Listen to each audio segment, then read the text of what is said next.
নমস্কার, আমি Raju Majumdar. STM movies প্রযোজিত বাংলা ছায়াছবি আমার প্রিয়তম। তো এই ছবিতে আমি অভিনয় করেছি, তার ডাবিং এসেছি। ছবি প্রায় কমপ্লিট, মানে পোস্ট প্রোডাকশন চলছে, ডাবিং হয়ে যাচ্ছে, মানে আর কিছু দিনের মধ্যেই ছবি রিলিজ হবে আপনাদের কাছের প্রেক্ষাগৃহে। আপনাদের কাছে একটাই অনুরোধ, আসুন, হলে আসুন, ছবিটা দেখুন, মতামত জানান। কি বলবো, আমার প্রিয়তমা করার একটা অদ্ভুত এক্সপিরিয়েন্স হয়েছিল।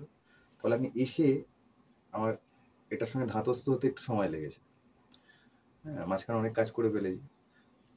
তো এইটার যখন ডাবিং করার সময় যখন দেখছিলাম মনিটরে, দেখে অদ্ভুত লাগছিল। মানে বেশ মজার একটা চরিত্র আমি পাঠ করেছি, জানেন আপনারা যে তবুও নতুন করে কিছু বলার নেই।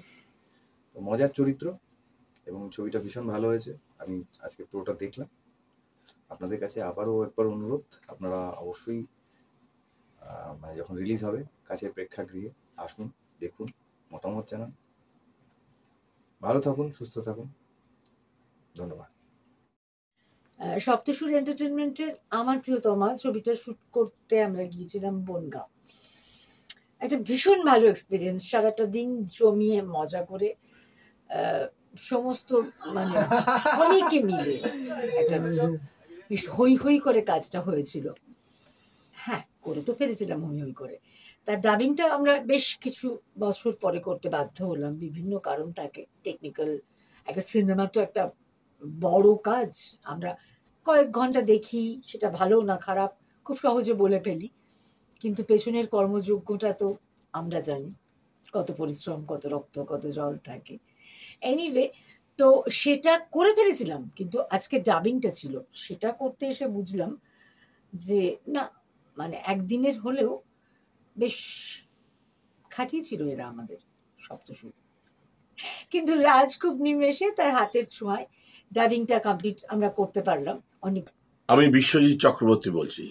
সপ্তসুর এন্টারটেনমেন্টের প্রযোজনায় আমরা অনেক শিল্পী মিলে অভিনয় করেছি আমার প্রিয়তমা ছবিতে। খুব ভালো হয়েছে ছবিটি। আমরা ডাবিং করতে গিয়ে দেখেছি এবং আমরা শুটিং করার সময় খুব উপভোগ করেছি, বুঝতে পেরেছি আরে ভালো ছবি হতে চলেছে।